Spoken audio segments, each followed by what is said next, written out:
Burası buzdolabı yerimiz. Gördüğünüz gibi buzdolabımız yok, alacak paramız da yok.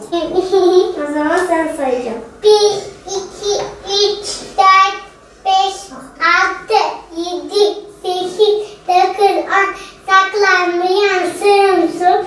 Sobe, kukulisini buldum. Sobe. Hadi. Seni de buldum. Sobe. Ben sobeledim. Yine mi sayacağım? Yok, ben sayayım bu sefer. 1, 2, 3, 4, 5, 6, 7, 8, 9, 10.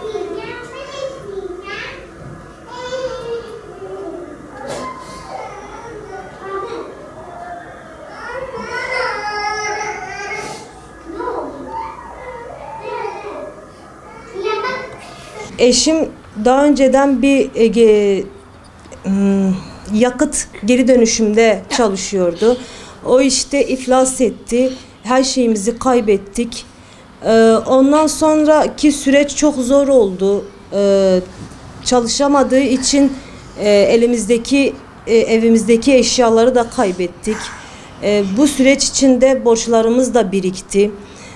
Öyle bir duruma geldik ki çocuklarımın temizliğini, çamaşırlarımı komşularımda karşılamaya çalıştım. Çamaşırlarımı orada yıkamaya başladım. Çocuklarımın temizliğini orada yaptım. Evlere temizliğe gidiyordum. Bu salgından dolayı gidemiyorum. Eşim de serbest meslekte çalışıyordu. O da işini kaybetti. 1 aydır o da gidemiyor. Sosyal yardımlaşmadan çocuk parası alıyorum. Kolu komşunun verdiği, hayırseverlerin verdiği yardımlarla geçinmeye çalışıyoruz.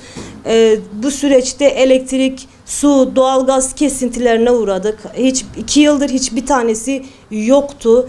Bir yardım kuruluşundan yardım geliyordu. 3 memur arkadaştan. Onların da tayini çıkınca onlar da artık iletişimi kesti bizimle. Şu an çok zor durumdayız çocuklarımla. 2 tane çocuğum okul okuyor. Onların yani nasıl söyleyeyim, ihtiyaçlarını karşılayamıyorum. Çocuğum küçük, kalp hastası, fıtığı var. Onun ameliyatını yaptıramıyorum. Her ne kadar da yeşil kartlı olursam mutlaka ihtiyaçları oluyor çocuğumun. Yani sizden tek isteğim, gerçekten hani çok mağduruz. Çocuğum hem kalp hastası hem de fıtığı var, ameliyat yaptıramıyorum. Çocuğumun kan değerleri çok düşük olduğundan dolayı 2 yıldır bekliyoruz değerlerinin yükselmesi için. Bunun da vitamin eksikliğinden olduğu için söyleniliyor. Ben onlara doğru dürüst hani beslenmelerini iyi yapamadığım için olmuyor, bunu yapamıyoruz.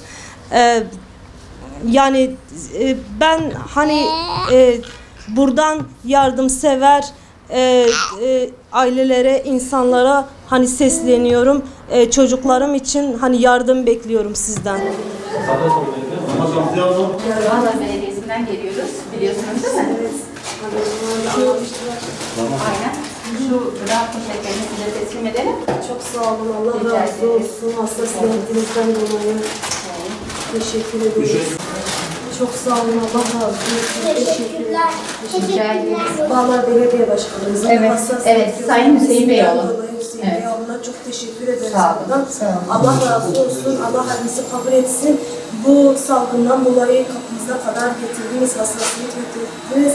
Rabbim sizi korusun. Bütün kaza belalardan dolayı.